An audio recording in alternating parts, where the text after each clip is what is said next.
Bismillahirrahmanirrahim. Alhamdulillahirabbil alamin. Allahumma shalli wa sallim ala sayidina Muhammadin miftahi babi rahmatillah adada ma fi ilmillah salatan wa salaman daimain bidawami mulkillah wa ala alihi wa sahbihi. Allahumma shalli ala sayidina Muhammadin salatan taftahu biha lana futuhal arifin wa tufaqihuna biha fid din wa ala alihi wa sahbihi. Assalamualaikum warahmatullahi wabarakatuh. Sahabatku, saudara-saudaraku, kaum muslimin dan muslimat dimanapun antum berada, alhamdulillah kita bisa bertatap muka dalam keadaan sehat walafiat. Mudah-mudahan kesehatan lahiriah ini juga ditopang kesehatan batiniah, sehingga kita betul-betul sehat dalam arti yang sebenarnya di dunia sampai nanti ke jannah. Amin, Allahumma amin. Nah, menjadi manusia yang tenang.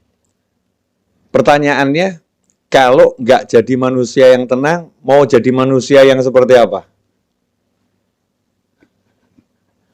Manusia yang kemerungsung kalau bahasa Jawa.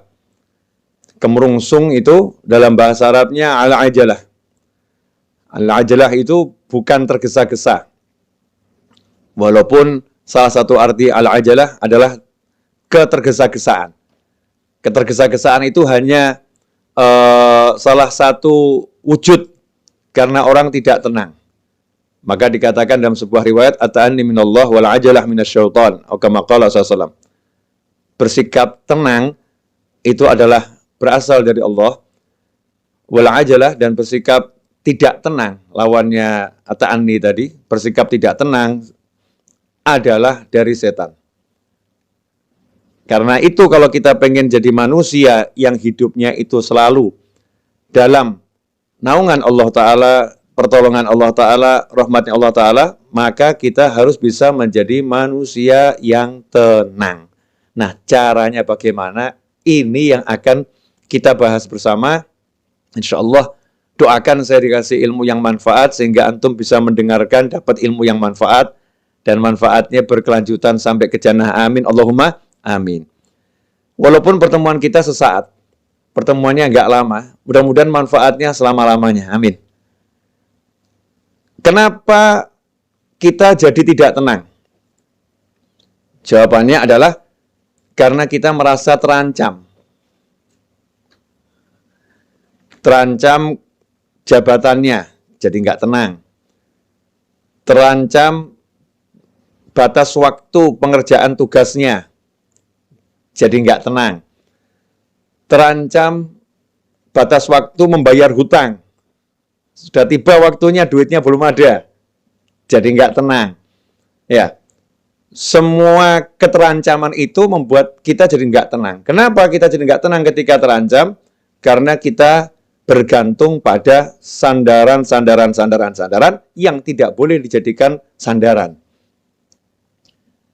Jadi kita menggantungkan harapan kepada sandaran-sandaran yang tidak boleh dijadikan sandaran. Di mana Allah telah mewahyukan di dalam surat Al-Ikhlas, Qul huwallahu ahad, Allahus samad. Katakanlah, hanya Allah yang Maha Esa. Kalau bahasa lugasnya, yang ada itu cuma Allah, yang lain nggak ada. Yang ada cuma Allah, yang lain nggak ada. Bosmu yang nggak ada, kemudian partnermu yang nggak ada, tabunganmu nggak ada, kepandaianmu nggak ada, semua nggak ada. Yang ada itu cuma Allah Ta'ala. Yang berlangsung itu ya hanya keputusannya Allah Ta'ala. Yang berkuasa ya hanya Allah Ta'ala. Yang bisa mengizinkan sesuatu terjadi hanya Allah Ta'ala. Yang bisa mencegah sesuatu agar tidak terjadi hanya Allah Subhanahu Wa Ta'ala. Nggak ada yang lain. Qul huwallahu ahad. Katakan, hanya Allah yang ada, cuma Allah. Nah, kalau sudah yang ada cuma Allah, Allahus samad. Allah adalah harapan, sandaran, Tuhan yang menjadi tempat bergantungnya segala sesuatu. Hanya Allah, nggak ada yang lain. Kalau udah begitu, kemudian kita jadi tercerahkan. Oh, yang bisa nolong hanya Allah. Yang bisa membantu hanya Allah. Yang bisa menyelesaikan masalah kita hanya Allah. Yang bisa ngasih kita rezeki hanya Allah. Yang bisa hanya Allah. Yang mampu membuat jadi tidak bisa hanya Allah. Yang bisa mencegah hanya Allah, nggak ada yang lain. Disitulah kemudian kita menjadi tenang. Kenapa? Karena urusan sama Allah itu semua serba mudah. Nggak ada urusan sama Allah ruwet. Nggak ada susah. Semua serba mudah. Simple. Mau ketemu paling mudah ketemu Allah.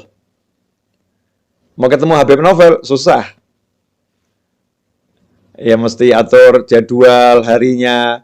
Udah harinya datang ke Solo, tiba-tiba Habibnya lagi ngaji online. Nggak bisa nemuin tamunya. Ditunggu selesai ngaji online, tamunya ketiduran, Habibnya pergi ke mall. Misal gitu kan ya. Wah, tadi udah keluar Habibnya ke mall. Susah nih mau nemuin Habib Novel. Muncullah kalimat, Habib Novel susah ditemuin. Tapi sejak kapan ada kalimat Allah susah ditemuin? Nggak ada. Nggak ada. Ngomong sama orang yang paling kita cintai, suami atau istri. Masya Allah. Untuk didengar itu susah. Udah ngomong sama suami berkali-kali, nggak pernah didengar. Udah ngomong sama istri ribuan kali, nggak pernah didengar. Tapi kalau ngomong sama Allah, nggak ada kata nggak didengar. Wa huwas sami'ul alim. Ya Allah maha mendengar, maha mengetahui. Allah mendengar. Iblis ngomong aja didengar sama Allah Ta'ala. Apalagi kita. Ya iblis tuh ngomong sama Allah didengar. Allah kalau udah maha mendengar itu nggak pilah-pilah. Yang ngomong itu wujudnya seperti apapun, wujudnya iblis, wujudnya setan, wujudnya siapapun, didengar sama Allah Ta'ala. Nggak dipilah-pilah. Allah maha mendengar. Jadi, kalau hubungan sama Allah, serba mudah. Diperhatikan nggak sama Allah? Allah maha melihat. Kira-kira Allah tahu perasaan saya nggak? Allah Al-Khabir. Ya. Sampai hal yang paling detil pun dari diri kita, Allah maha mengerti. Kira-kira Allah nanti berempati enggak sama saya ya? Huwar Rahmanur Rahim. Dia maha pengasih lagi maha penyayang. Lah yang enggak iman aja disayangin, apalagi yang iman. Huwar Rahmanur Rahim. Ya, dia Allah maha pengasih lagi maha penyayang. Saat itulah kita jadi tenang. Karena untuk berhubungan sama Allah, kita nggak harus ke kanan, nggak harus ke kiri, nggak harus ke depan, nggak harus ke belakang, nggak harus naik, nggak harus turun. Tinggal ini. Hatinya nyambung ke Allah, selesai. Nah, kalau udah begitu, jadinya tenang. Nggak punya duit, mau bayar hutang. Ini contoh kasus ya. Karena saya banyak yang WA saya gitu, Beb, mau bayar hutang nggak punya duit, gimana ini? Jawaban saya dibayar. Habib ini aneh bener nih, nggak punya duit kok suruh bayar. Iya dibayar.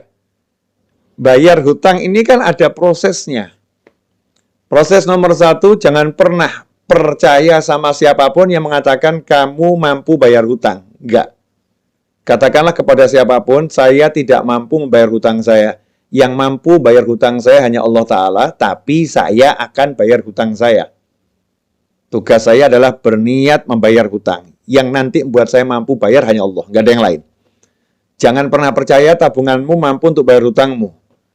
Wah, itu nanti langsung diuji. Tabungannya tiba-tiba habis. Anaknya sakit, habis tabungannya. Selesai. Naudzubillah min dzalik. Jangan sombong. Wah, saya punya tabungan banyak, saya punya aset banyak. Sombong amat kamu. Nah, Tuhanmu, asetmu, tabunganmu. Sebentar dihancurkan sama Allah Ta'ala. Galaunya luar biasa. Jangan pernah mengandalkan siapapun dan apapun. Saya punya Allah, Allah akan lunaskan hutang saya. Saya berniat bayar hutang. Nomor 1 itu. Ya. Kemudian nomor 2 bagaimana? Minta. Jangan sombong. Yang penting usaha dulu. Salah kamu. Yang penting minta dulu. Karena usaha itu diantaranya memohon pada Allah Ta'ala. Itu usaha. Bagaimana Rasul mengajarkan suasana sebagai utusannya Allah? Utusannya Allah loh ini. Berarti kan wakilnya Allah. Saya kirim utusan ke rumah Ustaz Fakhrul Razi. Berarti wakil saya. Nah itu makna kesaksian bahwasanya baginda Muhammad SAW adalah Rasul, utusan. Ya. Rasul, utusannya Allah Ta'ala. Artinya semua yang dari Rasul nggak mungkin salah. Karena semua yang dari Rasul dari Allah. Makanya kalau sampai mengatakan, ngapain memuliakan Rasulullah? Muliakan Allah, itu aneh. Memuliakan utusannya Allah, itu namanya memuliakan Allah Ta'ala. Kalau saya ngutus seorang ke rumahnya Ustaz Fakhrul Razi, kemudian Ustaz Fakhrul Razi dikasih tahu, ini utusannya Habib Novel. Kemudian beliau mengatakan, saya hormati Habib Novel. Kalau kamu tidak, saya marah. Kalau mau hormati saya, hormati utusan saya. Itu saya utus, sudah saya pilih. Kan begitu. Saya utus, sudah saya pilih. Bukan sembarang orang yang saya utus. Sementara Allah katakan, Allah utus manusia yang terbaik sebagai penutup utusan di akhir zaman. Sampai kapanpun. Penutupnya adalah baginda Muhammad SAW. Utusannya Allah Ta'ala.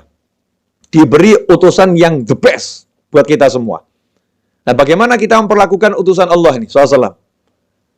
Kita menganggapnya manusia biasa, naudzubillah min dzalik. Kita harus menempatkan biasa sebagai penghubung kita pada Allah Ta'ala. Kalau saya mau dekat sama Allah, ya beliau ini penghubungnya. Kalau saya mau sukses dunia akhirat, ya ini yang punya semua informasinya ada pada baginda Muhammad SAW. Karena Allah berbicara dengan kita semua lewat baginda Muhammad SAW yang membumikan ajarannya Allah Subhanahu Wa Taala kepada umat manusia. Nah, Rasul ternyata ngajarin mudah. Mau hutang mau lunas, siapa yang berhutang dengan niat untuk melunaskan hutangnya, maka Allah akan lunaskan hutangnya.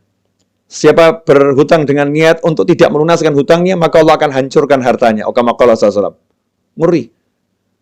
Bukan cuman nggak lunas tuh, bahkan hancur hartanya. Bisnisnya akan remuk semua kalau niatnya nggak baik. Tapi kalau niatnya baik, mau melunaskan hutang, Allah akan melunaskan hutangnya. Nomor 1 itu. Kemudian nomor 2, suruh baca doa.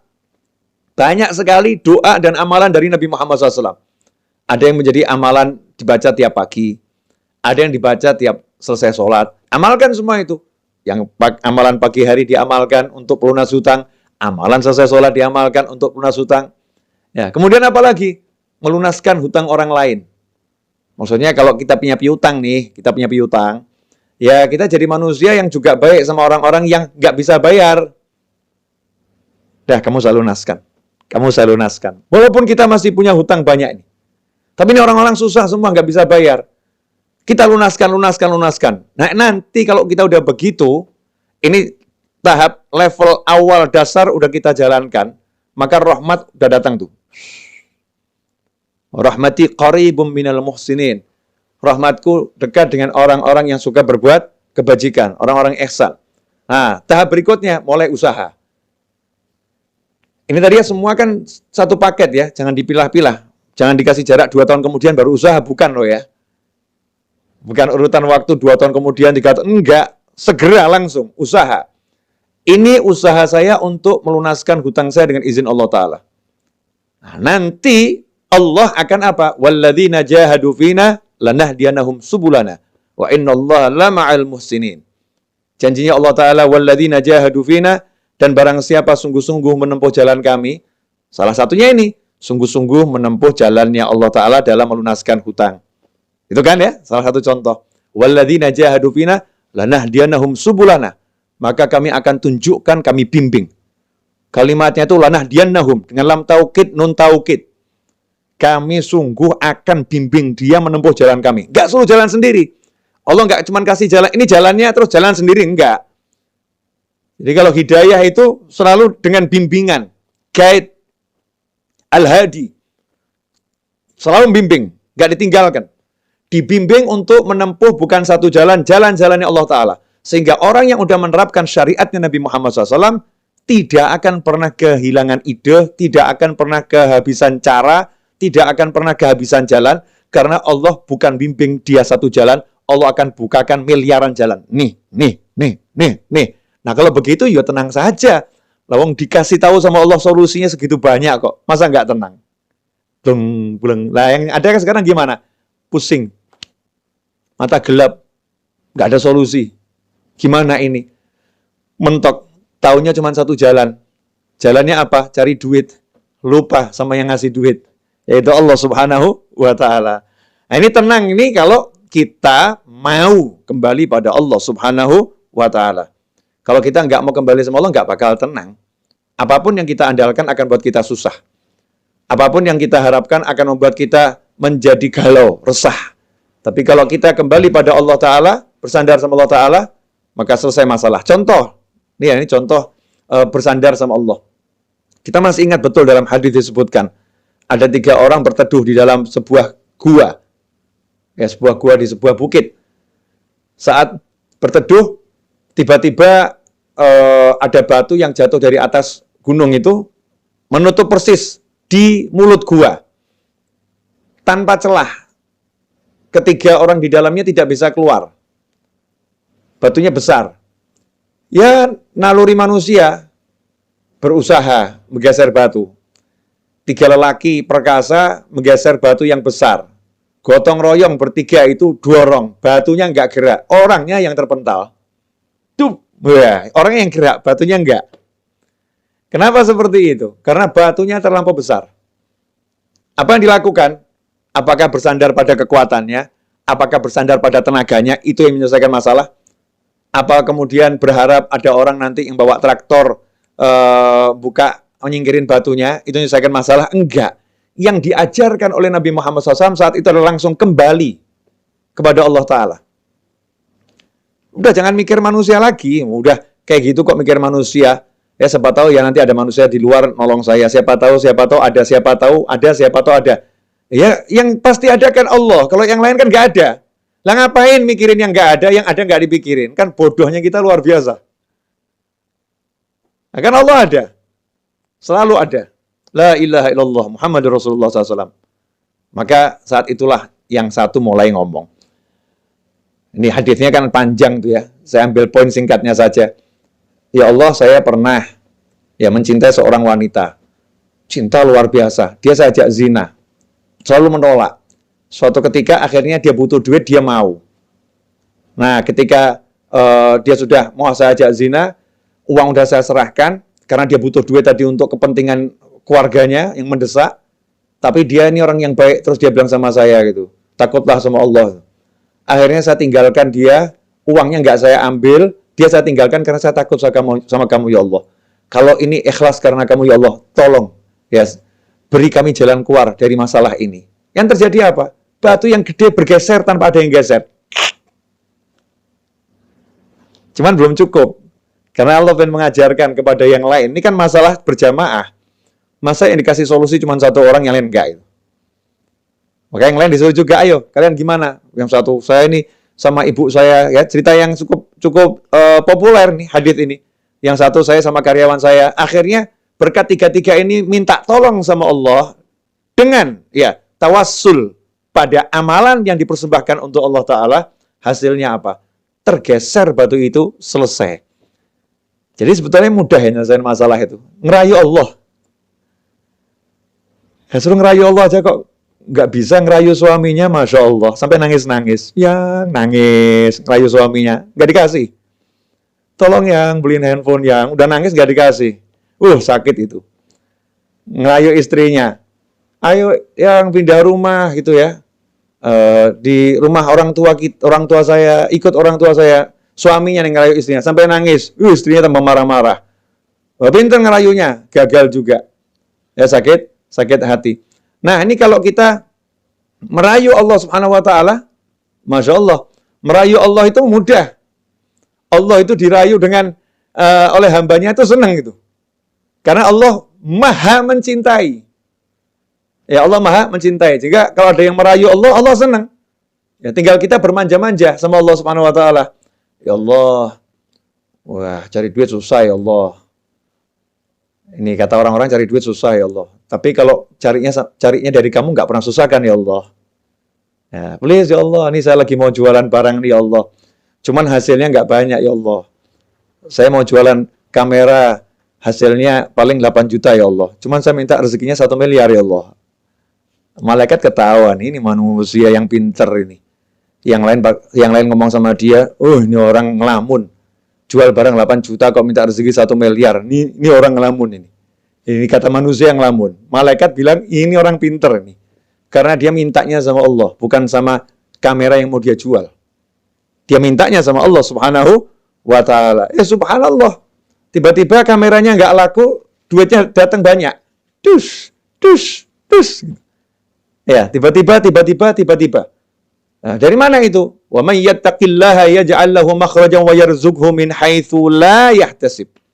Siapa bertakwa kepada Allah. Jadi jangan terbiasa sama teori-teori yang diajarkan sama yang mengajarkan itu loh. Tapi terbiasalah dengan bukan teori, tetapi hukum pasti dari yang maha menciptakan kita semua, yaitu Allah Subhanahu wa Ta'ala. Hukum pasti dari utusannya Allah Subhanahu wa Ta'ala, yaitu baginda Muhammad. Yang lainnya itu teori. Kalau Rasulullah SAW adalah hukum pasti. Kalau Allah hukum pasti. Teori banyak salahnya, perlu diuji. Tapi kalau hukum pasti, nggak mungkin salah. Karena itu wahyu ilahi dan sabda Nabi Muhammad SAW. Enak kan? Allah bilang nih sama kita semua. Ya, tapi yang diajak bicara yang iman loh ya. Kalau nggak percaya ya terserah, bukan mukmin. Oh, kita ini mukmin semua kan? Nah, mukmin diajak bicara sama Allah. Kalau nggak iman ya ngapain saya ajak bicara? Ini yang diajak bicara yang beriman.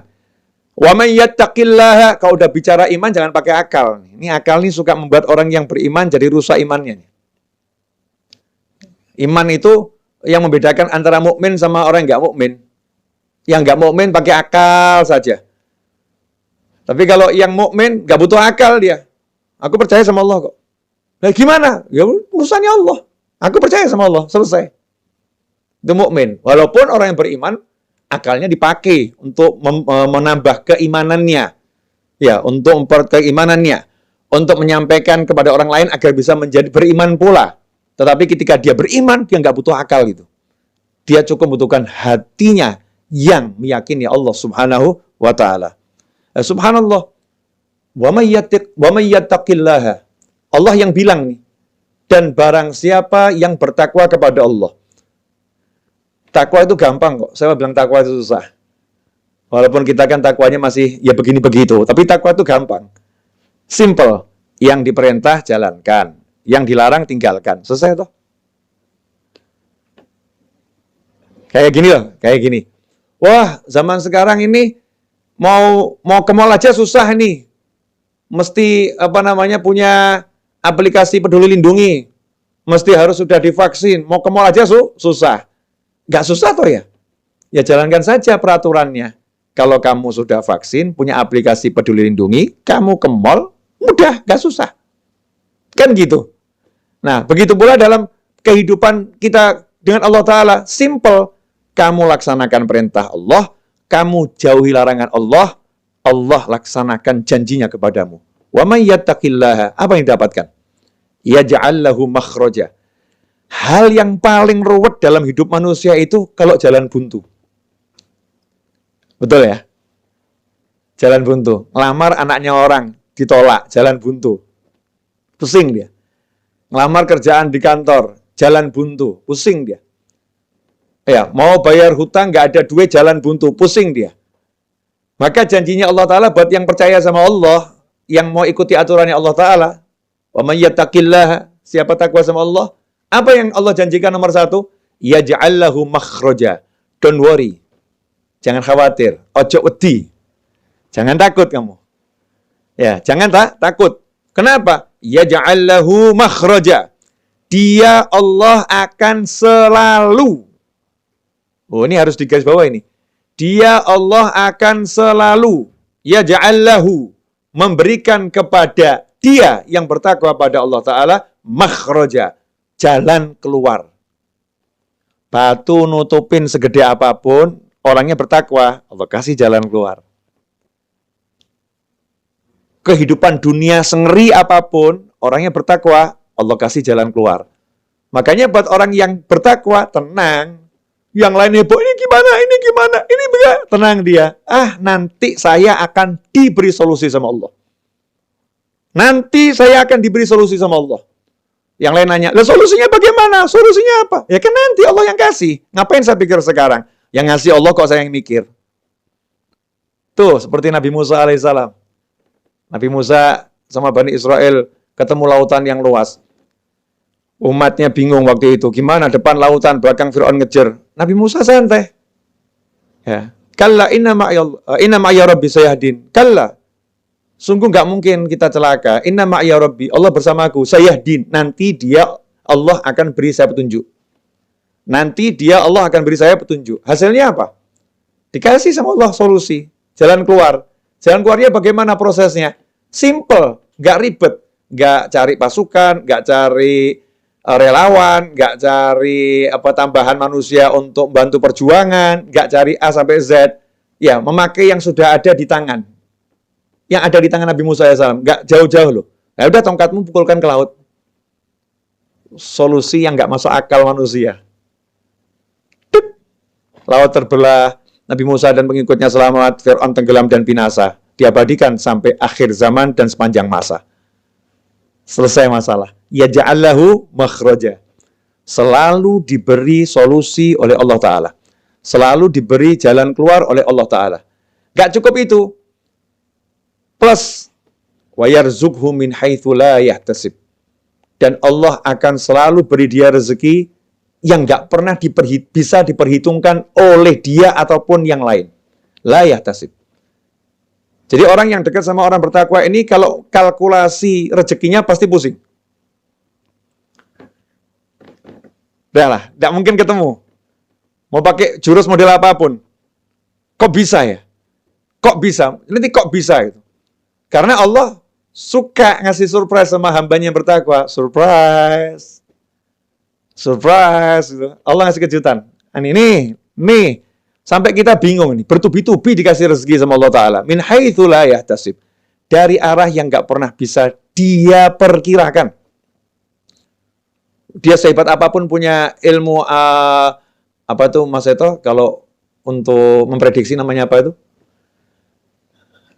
Kita kalau misalnya punya data apa itu istilahnya itu. Seperti Google tuh punya, kalau Google bisa bagus itu karena punya bukan AI Mas Eto. Namanya ilmunya kalau di matematika itu. Saya sudah nggak sekolah soalnya. Apa nih Mas Eto atau ini siapa pemirsa yang tahu nih? Ya, coba ditulis di chat. Apa namanya itu? Statistik. Ya, ketemu.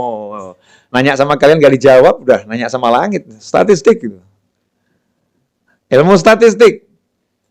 Ya, walaupun dia punya data yang lengkap, ya, kehidupan Pak Yai ini dari umur sekian sampai sekian didata semua koleganya sampai. Terus dia perkiraan saya hari ini Pak Yai, Habib, Ustadz, ya, Fulan atau Fulanah akan dapat rezeki dari arah sini. Allah akan kasih arah yang lain. Yang ngasih aku bukan statistikmu. Aku udah bilang, yaj'allahu makhraja wa yarzuqhu min haitsu la yahtasib. Udah la yahtasib, udah jangan kamu hitung, jangan kamu pikir, jangan kamu cari-cari, nggak bisa. La yahtasib. Allah udah bilang, nggak pernah bisa diduga rezekinya orang yang bertakwa. Nggak bisa, itu Allah menunjukkan kemampuannya memberi rezeki. Allah menunjukkan kuasaannya dalam beri rezeki. Allah menunjukkan otoritasnya kepada manusia. Kamu nggak bisa, hanya aku yang bisa. Asyik itu. Min haitsu la yahtasib. Jadi tenang, orang bertakwa itu nggak pernah mikirin rezekinya hari ini atau besok. Tugasnya apa? Jalankan perintah, tinggalkan larangan. Perintahnya suami cari nafkah, ya cara cari nafkah keluar ke pasar misalnya, ya keluar ke pasar. Perintahnya ketika keluar ke pasar bagaimana berdoa. Perintahnya ketika di pasar bagaimana baca doa, jaga pandangan, jaga pendengaran. Cari rezeki ke pasar ngerumpi, gunjing, ghibah, namimah, masya Allah. Teriak-teriak, saya tiap hari udah ke pasar, saya udah kerja. Kamu kerja nggak pakai caranya Allah?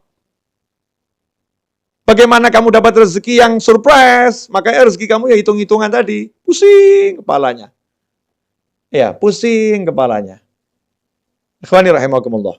Ini yang perlu dipahami, bahwasanya kalau orang udah percaya sama Allah Ta'ala, tenang hatinya.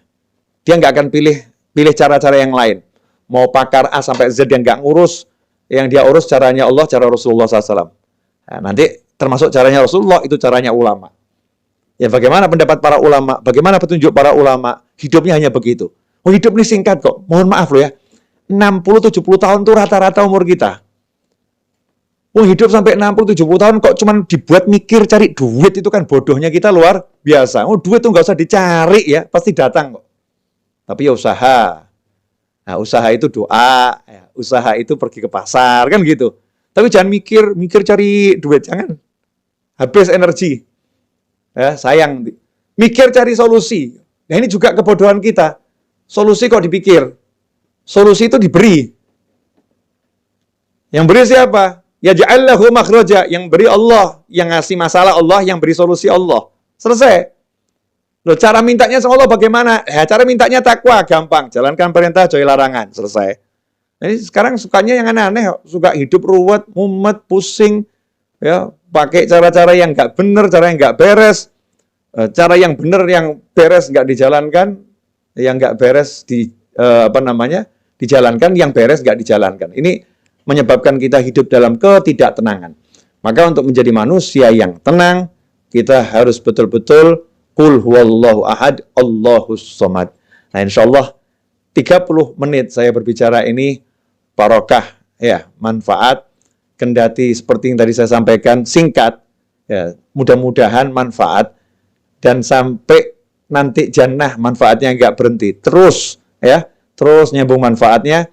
Karena kita bersama-sama belajar untuk menjadi manusia yang ingat kembali bahwasannya untuk menjadi tenang, mudah kembali pada Allah, maka kita akan menjadi tenang setenang-tenangnya. Jazakumullah khairan Ustaz Fakhrul Razi atas waktunya, atas kesempatannya. Insyaallah kita ketemu lagi di waktu yang akan datang, dan semoga Ustaz Fakhrul Razi beserta sekolahannya, ya, beserta guru-guru yang di sana, wali murid, semua yang bekerja di sana, diberi oleh Allah Ta'ala kemudahan dalam segala hal yang diridhoi Allah Ta'ala, dijauhkan dari segala kesulitan, dari segala petaka, musibah, diberi kesehatan lahiriah dan batiniyah, dijadikan anak didiknya bisa menjadi orang-orang yang semakin bertakwa pada Allah Subhanahu wa Ta'ala, dan mudah-mudahan diberi rezeki zahiran wa batinan, berlimpah ruah, datang dari segala arah tanpa susah payah, dan insya Allah kita semua oleh Allah Subhanahu wa Ta'ala dijadikan sebagai orang-orang saling mencintai di jalan Allah, orang-orang saling menyayangi di jalan Allah, saling mengunjungi di jalan Allah, dan kelak kita dipertemukan dengan baginda Muhammad sallallahu alaihi wasallam, dan semoga setelah usia panjang dalam semua kebaikan, kenikmatan, ketaatan, keridhaan, kebaikan, kekayaan, kemudahan, kesenangan, kita diberi akhir usia husnil khatimah. Wassallallahu ala sayyidina Muhammadin wa alihi wasallam walhamdulillahirabbil alamin. Amin. Walafu minkum. Saya undur diri, Ustaz Fakhrul Razi dan kawan-kawan. Insyaallah kita bertemu kembali di lain kesempatan. Wassalamualaikum warahmatullahi wabarakatuh.